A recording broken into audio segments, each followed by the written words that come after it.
नाही झालं.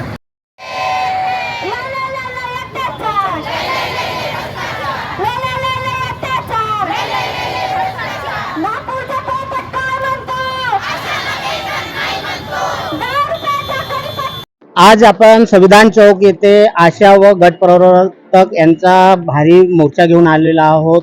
काय सांगाल, काय याची मागणी आहे? बघा, आज जे आम्ही आंदोलन करत आहोत त्याची प्रमुख मागणी अशी आहे की जुने 29 कामगार कायदे जे डॉक्टर बाबासाहेब आंबेडकरांनी भारतीय घटनेमध्ये कामगारांच्या हिताचे जे ठेवले होते त्याच्या आधारावरच कामगारांना त्या सर्व सोयी मिळत होत्या. परंतु नरेंद्र मोदी सरकार जी आहे ती सर्व 29 कामगार कायदे रद्द करून 4 नवीन कामगार संहिता हे लागू करत आहे. त्यामध्ये जे 8 तास काम, 8 तास आराम आणि 8 तास जे करमणूक जे ठरवण्यात आलं होतं तर ते 12 तास कामाचे ठेवत आहेत. परंतु खरं अगर बघितलं तर कामगारांना 16 तास काम करावं लागेल. म्हणजे सुरुवातीचे 4 तास काम करतील, मग त्यांना 1 तास आरामाचे मिळेल, मग 2 तास काम करतील, मग 1 तास आरामाचे मिळेल, मग 2 तास काम करतील, मग 1 तास आरामाचे मिळेल, नंतर 2 तास काम करतील, असे 16 तास होतात. मला सांगा की मुलाबाळांना सोडून, आपल्या परिवाराला सोडून तो कामगार अगर 16 तास अगर कंपनीमध्ये राहत असेल, या कामाच्या ठिकाणी राहत असेल, तो जगू किती वेळ शकतं? परिवाराच्या त्यांचं अस्तित्व काही राहील का? दुसरा विषय जो आहे तो कामगार जो आहे जो आपल्या मनाने रोजी वाढवून मागू शकत नाही. जे कामगार देईल ते कामगाराच्या हितानेच का, म्हणजे कामगार कंपनी मालक जो देईल त्यावरच त्याला समाधान मानावं लागेल. त्याला अगर काम सोडायचं असेल तो स्वतः काम सोडू शकत नाही, परंतु कंपनी मालक त्याला केव्हाही कामावरून काढून घेऊ शकतो.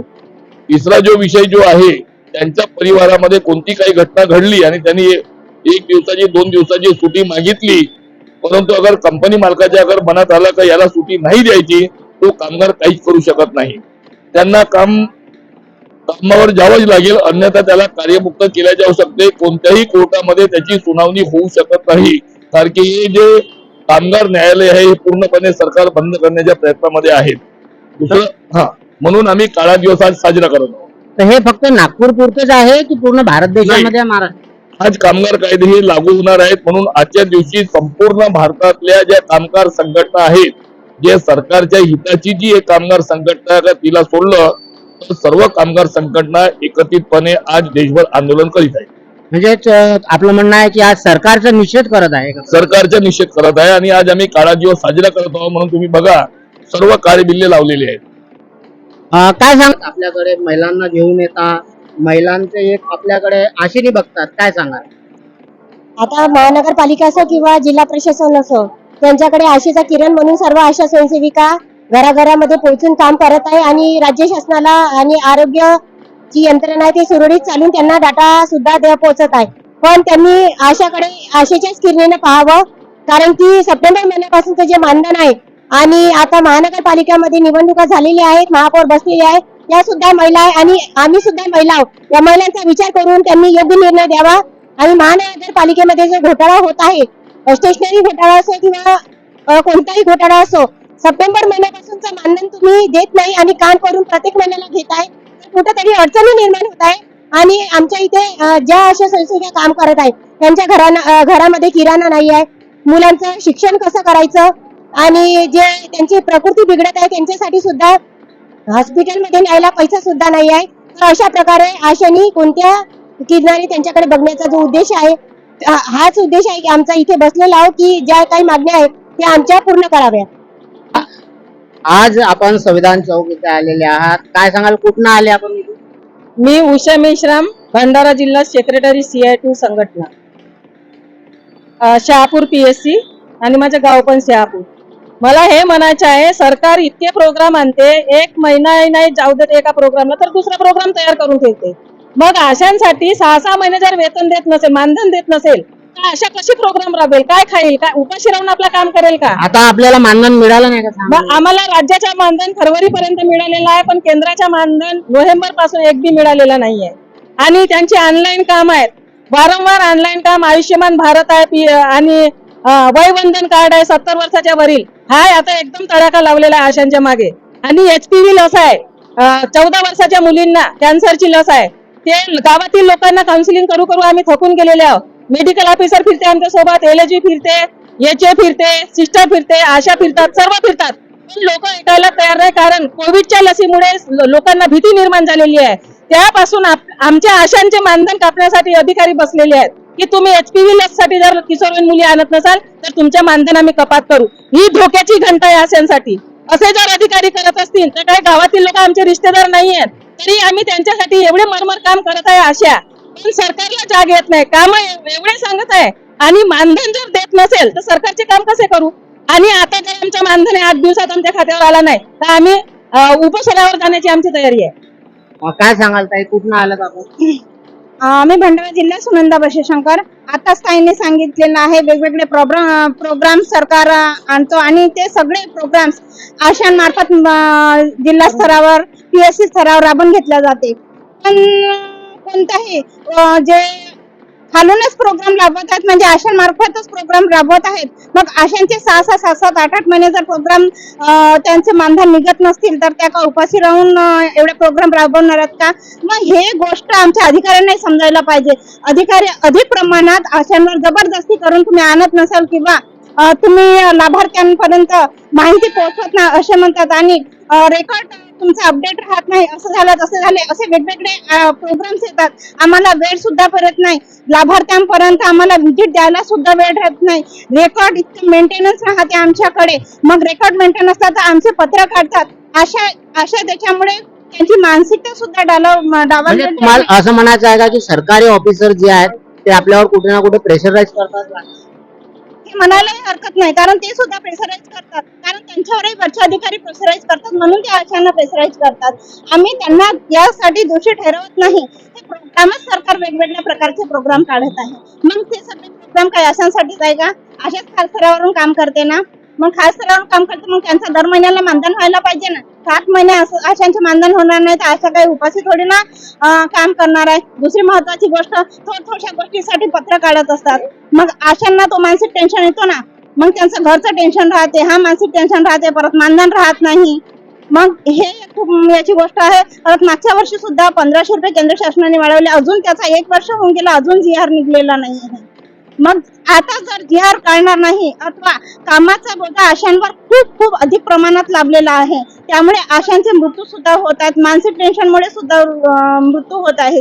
BP शुगरचे प्रॉब्लेम्स वाढत आहेत. हे सगळं कामामुळे वाढत आहे आणि त्या लाईक त्यांना मानधन सुद्धा मिळत नाही. एकीकडे सरकार म्हणतो आशा ही आरोग्य सेवेचा कणा आहे आणि दुसरीकडे आशांचीच प्रतारणी सरकार करत आहे. उद्याला इथे म्हणजे आज आरोग्य मंत्री आबिटकर येणार आहेत, उद्याला इथे आहे, तर आपण त्यांना भेटून काही निवेदन वगैरे देण्यात ठरवलेलं आहे? हो, आम्ही देऊ शकतो निवेदन. उद्याला त्यांना निवेदन नाही, उद्या येणारच ते, तर आम्ही देऊ शकणार त्यांना आमच्या आशा व गटप्रवर्तकांच्या मार्फत.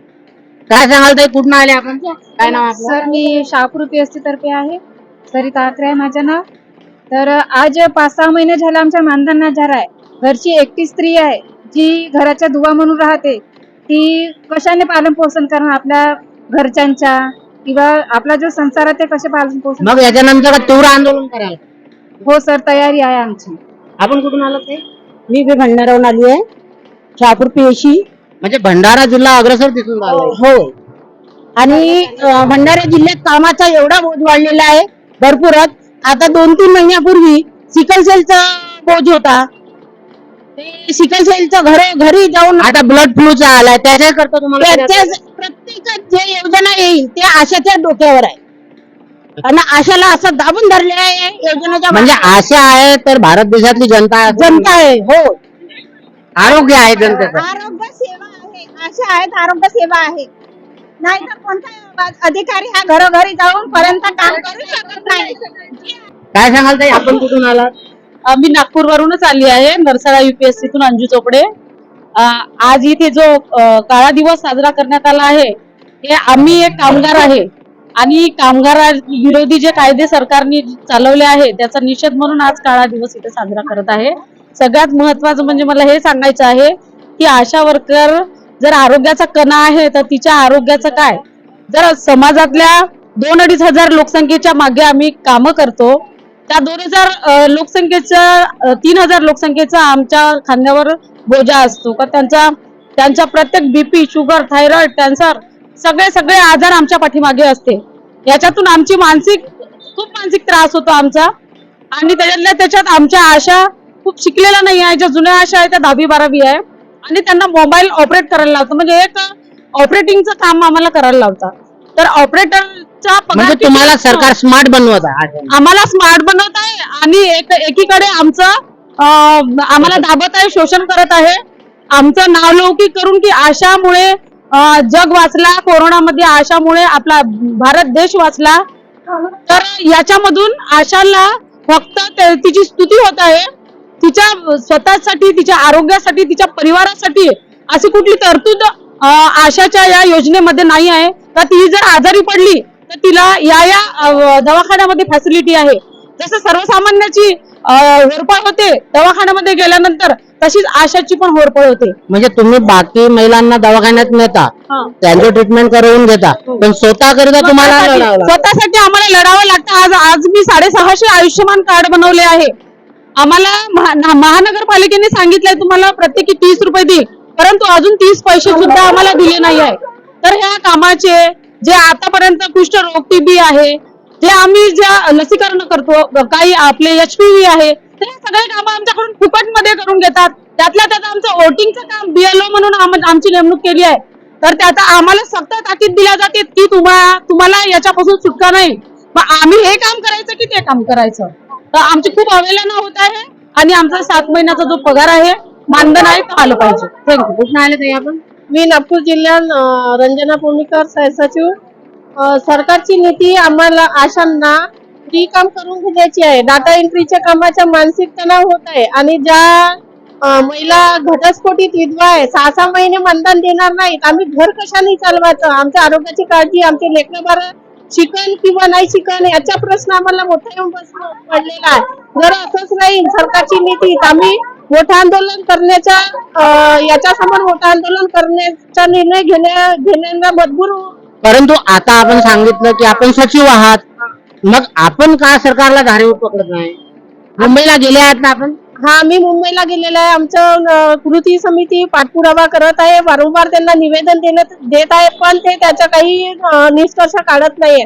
असंच जर राहिलं तर आम्ही जो 50 दिवसाचं आंदोलन केलं होतं मुंबईला आझाद मैदानामध्ये, आम्हाला तसंच करावं लागणार आहे. म्हणजे पुन्हा 50 दिवस किंवा अधिक होऊ शकतो. हा, आधी होऊ शकते, कारण का ते 50 दिवसाच्या केल्याशिवाय मोदी सरकार जागेवर येणार नाही. मोदी सरकारची नीतीच नाही, इथे फडणवीस सरकार आहे. आता फडणवीस भाऊची नीतीच नाही आहे. त्यांना स्वतःचं घर भरायचं आहे, रस्ते बांधण्यासाठी पैसा आणायचा आहे. हे कुठून पैसा आणणार आहे? आता तुम्ही फडणवीस यांना भाऊ म्हटलं तर आपल्याला लाडक्या बहिणीचा पैसा मिळतो का? लाडक्या बहिणीचा पैसा ते देऊन राहिले. लाडक्या बहिणीचा 1500 रुपयामध्ये देऊन राहिले. तो आमचा पैसा आम्हालाच परत करून राहिलेले आहे. 1500 रुपयात नाही, पहिले मला हेच म्हणायचं आहे सरकारला, आम्हाला आशाला कणा म्हणतो आणि मग स्वतः आम्हाला शासकीय कर्मचाऱ्याचा त्यांनी दर्जा द्यावा आणि मग नंतर काम सांगावे. आमचं मानधन सुद्धा झालेलं नाहीये, आम्हाला वेतन लागू केलेलं नाही आहे. मग हे सर्व मोहीम राबवतो सरकार, आमच्याच भरोशावर राबवतो का? मला हे म्हणायचं आहे की सरकार जेव्हा आम्हाला काम सांगतो तर त्याचा आम्हाला मोबदला मिळाला पाहिजे. आम्ही आमचं घर कसं चालवायचे? सरकारच्या लाडल्या बहिणी म्हणजे आशा असा आपण काय करू? सरकार स्वतः आपल्या घरून पैसे देत नाही, लोकांची लुबाडणी करते, महागाई वाढवते, पेट्रोल वाढवले, डिझेल वाढवले, तेल वाढवलं, एवढं सर्व काही महागाई वाढवली. तो सर्व पैसा तो स्वतःच्या खिशातून देत नाही आशांना. सरकारचा पैसा, लोकांचा पैसा लोकांना देतो आणि म्हणजे वाहवा कशी मिळाली पाहिजे हे लोकांकडनं, म्हणून ते लाडल्या बहिणी सुरू केलाय. 1500 रुपये वाटप केलंय, पण हे महिलांना समजत नाही. अच्छा, म्हणजे 1500 नको, आम्हाला हक्काचे हवं हवंय आम्हाला. मानधन नको, आम्हाला वेतन पाहिजे आणि शासकीय कर्मचाऱ्याचा दर्जा द्या. त्यामुळे आम्ही जगू शकू आणि चांगल्या आरोग्याचे काम करू शकू.